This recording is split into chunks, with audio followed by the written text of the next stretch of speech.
know, and I don't know what happened, but I do know that a young man is dead, and the fact that his mother, who only wants to seek justice for her child, is getting doxxed, like her job is getting bad reviews, her personal business getting bad reviews, and getting death threats. Ain't nothing more Mississippi than threatening black people for nothing. I don't understand what we don't trust you because you've proven to be untrustworthy. Trust you because you've proven to be untrustworthy. Your governor has never said anything, and when he does say something about what's going on in Mississippi, the first thing he really talks about, if any significant to any significant degree, is to malign Ben Crump and Al Sharpton. It sounds like outside agitators, right? It sounds like what they used to say before. It's interesting that Brandon Tatum is welcome in Mississippi when Ben Crump and Al Sharpton are not, for the exact same reason that Stephen A. Smith is welcome at ESPN and Ryan Clark are not. Is not. Anybody who says or asks questions, you talking about a state that got mad because niggas tried to read. Come on. And now the new extrapolation of that, the new extension of that is people having internet. Come on. So what is it? Why would I trust you? I don't know what happened, but I do know this. Maybe the hang up for me is that they keep bantering, throwing around this word friends. We were his friends. We were his best friends. Who was it, this young man talking man right here? If Nolan could dig himself out of his grave right now, he would. No doubt. Nolan would be livid is an understatement. Nolan would never want anything pursued this way at all. I think he would be really upset with his parents about how they went about the situation. So the Brandon Tatum, D.L. Hughley beef is on. D.L. Hughley is not letting up. Every chance that he gets to come after Brandon Tatum, he's doing it. On his show a couple days ago, he totally dismantled him, called him out his name. He's done everything because Brandon Tatum is doing everything he can do to disrespect his family and to take up for these boys who he himself don't even know if they're innocent or not. None of us know. I've known one time came out and said they was guilty of anything because I don't know. I don't know if they're innocent of anything. We're waiting for the information, but we know what we've been demonizing is the state of Mississippi. And where he's talking about race, well, you're invoking race when you ran down there just to take up for those W boys when you didn't go. Listen, the mother doesn't have to talk to you. Why would she want to talk to you when you're carrying on the way that you're carrying on, right? So now, D.L. Hughley, he took to his channel, man, and well, D.L. Hughley, he's continuing his onslaught on Brandon Tatum. I mean, he's just lighting Brandon Tatum's behind up, man, because this guy is the ultimate joke, man. And so now, you know, he's on his show, his show, where he's just lighting into him because, like he said, they don't have a problem with showcasing Brandon Tatum because he's a listening ear to them. But anybody that wants to do anything outside of the way that they want to do it, because I'm W and I say so, all of a sudden they become a problem. Brandon Tatum let that young boy sit on there and say that he's disappointed in the family and the way that they're handling the death of their son. He let them say that, right? Mississippi allowed them to say that. Nobody condemned it. Nobody condemned it. Nobody. We see people being arrested for threatening the judge, but nobody's being arrested. Nobody is being arrested for the threats that the mother's getting, right? But let's get off into let's get off into this, man. An ode to a black father. And you know why I can't, that Brandon, I'm not going to call myself Officer Tatum because it's sucker shit to call yourself the job you used to have. It is. If we were together and we ain't no more, I'm your ex, right? Yeah. Right? I'm your ex. Not with him. He's still your boyfriend. That's how you know. When you're a black man, they make you hold this used to be, so it holds weight now. It holds weight now. I'm not knocking this dude. He looks like the kind of man that would have to marry a white woman. He does. He does. He looks like anytime a man called himself what he used to be, he was a football player and failed at that. Then he found his way into police work, right? Now he's out of that. Now he's always looking for the same adulates and same cheers he used to get on the football field. And usually them came from white coaches. So he's only doing what he's been trained to do. Wow. This dude is it, and now to get there, and this dude's talking about he was on cocaine, and listen to this. Someone close to Nolan, one of his friends, told me that this person was offered cocaine and rejected it from this person. This person told me that it's over 100% chance that Nolan was using cocaine during this period of time? Even if he was using cocaine or not, what does that have to do with him being turned up in the water? And on 90% of the time, if he was using it, did y'all test the other children? Were they using it? Why were they tested? Right? Because he was with other kids. That's a recreational drug that's being passed around if he was on it. So he's the only one that came with it and was using it, based off of what you guys are saying. I was born tonight, but it wasn't last night. He was, in fact, on cocaine and did cocaine and alcohol. The best time to do that is when you're young. If he were a 50-year-old dude doing it, established-year-old dude doing it, it would be a blight. But all of us, I've done cocaine, right? Wait. Hold up. I've done cocaine. You've done cocaine, right? No, Well, you from Africa. I don't know what you did. I have not done cocaine. Okay. Have you done cocaine First of all, before? my mama watching this. You ain't supposed to be saying shit like I done okay. You done. How about we just say everybody here has done shit. You know, that's better. the most salient point of it, we used to do something. Okay. Basically, what he's saying is everybody's done things in their younger years in their past that we like to forget about. We've all done some things. But the gist of it is, if you guys are saying that he was doing cocaine, but we need to test you because you guys were the last people he was seen with. See, y'all think y'all could just run this game on anybody, man, but you can't. You can't. But when you're trying to align, I guarantee you that if that man, that little boy did that, everybody else, if he did cocaine, he didn't come there with it. They gave it to him. Right. The one thing a young black 19-year-old D1 athlete ain't gonna have is cocaine. What he has is people with access to it. But what they got to do with drowning? Exactly, because what they try to do is devalue their lives. And I'm gonna tell you something. This dude, man, this dude right here, the reason that they would speak to him as opposed to law enforcement is because he is a listening ear. He's a sympathetic ear. He's a safe ear. He's a safe. And the only reason people on the right, black people, is if they safe. They're predictable. I got to know what you're going to do, or I with you. What does it say that Nancy Grace, an established prosecutor, believes there's something there, and he doesn't? The girl, who's the girl? Miss Rachel believes there's something there, but the shoe booty nigga that couldn't make a football team believes that he knows some people don't.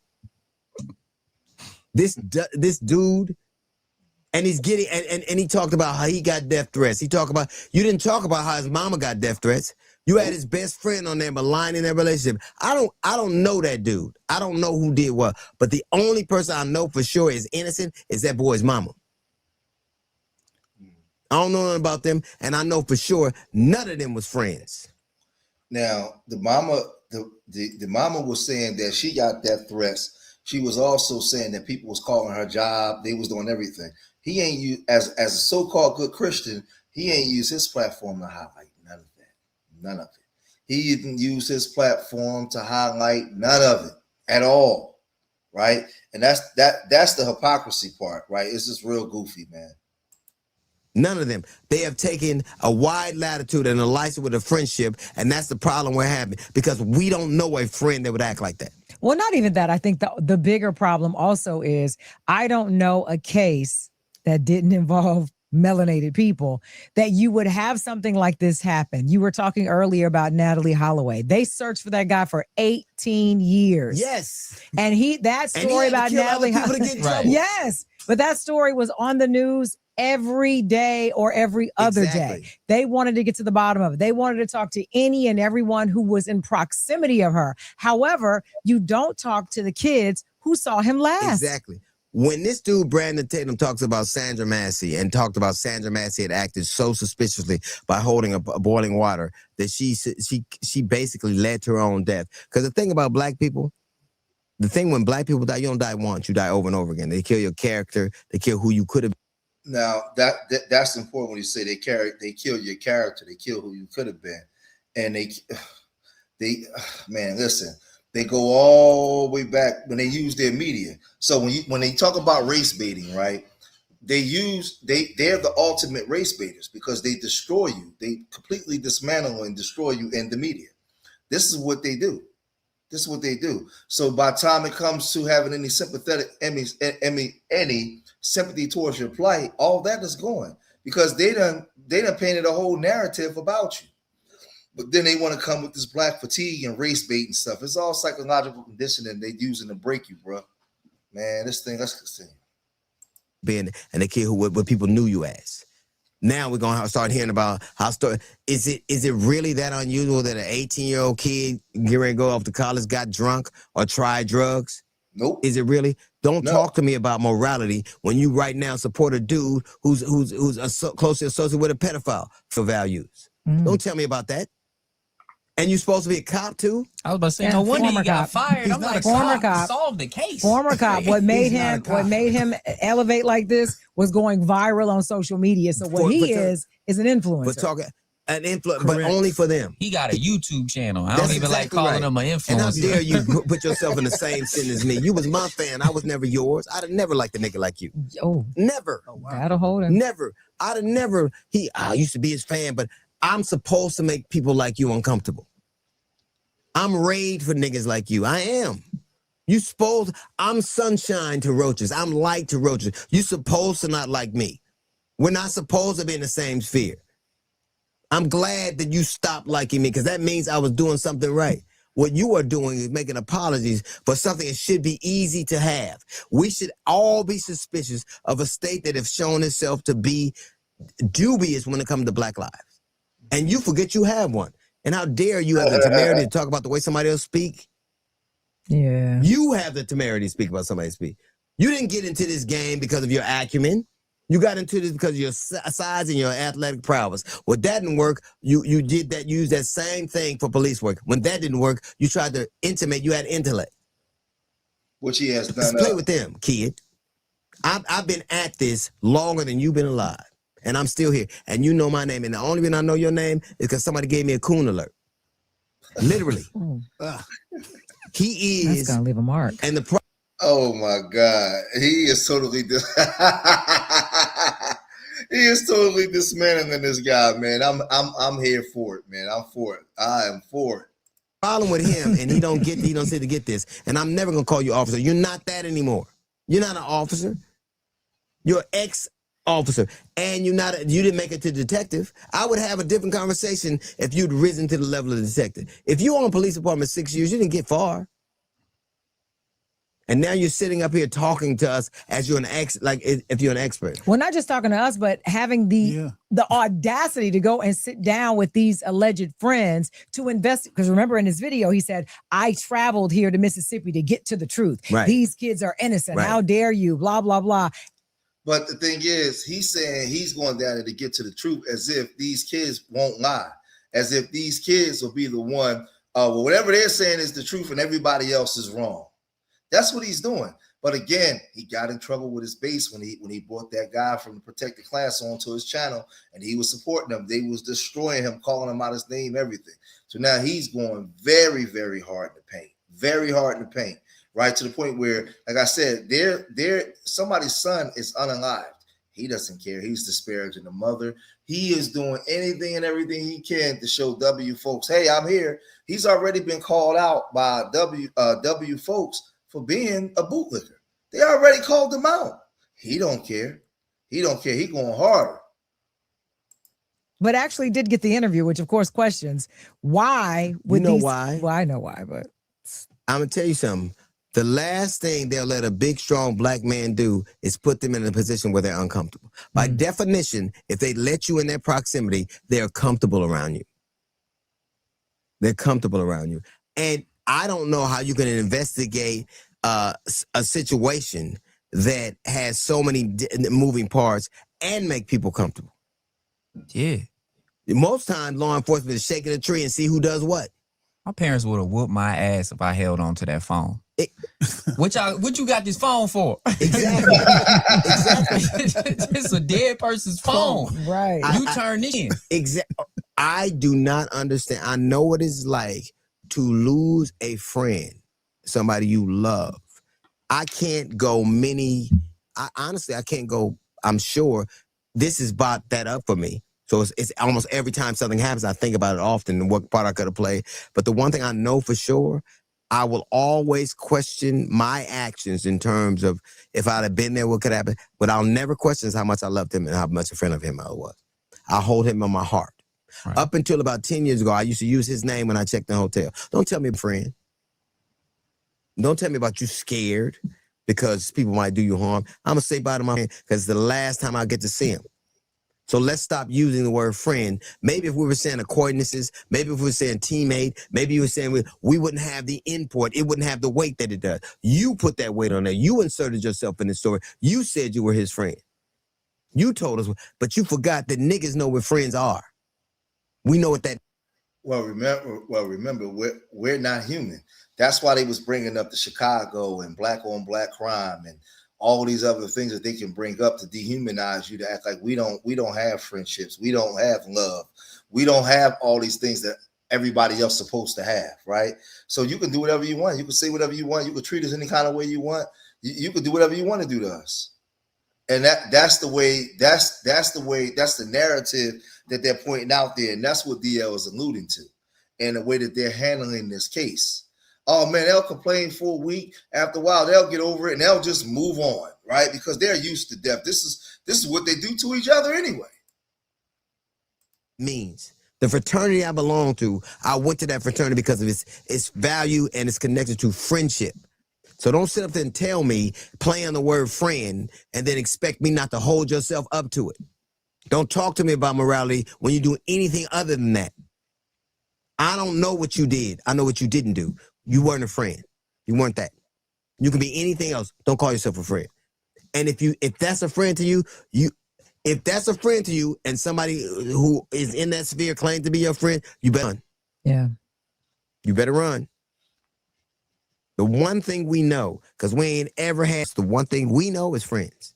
And the other thing we know is and those people are not acting in any way friendly or people that are concerned about the outcome. Right. To the funeral or the memorial service. Right. Why didn't you go? Obviously, I want to say my last goodbyes to one of my best friends, but I mean, if I'm getting thousands of death threats of people saying they're going to kill me and do crazy things to my family and I couldn't bring myself to go because, you know, I got to put my own safety first. Not just the friends, but the parents of the friends, because you would think that they would know, you know, that it would be the right thing to do to seek justice for another child. Yeah. You know? Like, this shit just blows my mind because it's like, yo, why you holding on to this phone? This is something that can help. Because an adult knows, an adult in authority, an adult who's in the legal realm knows that that's information. Correct. It's time, it's pinging off towers. Exactly. And this is the thing.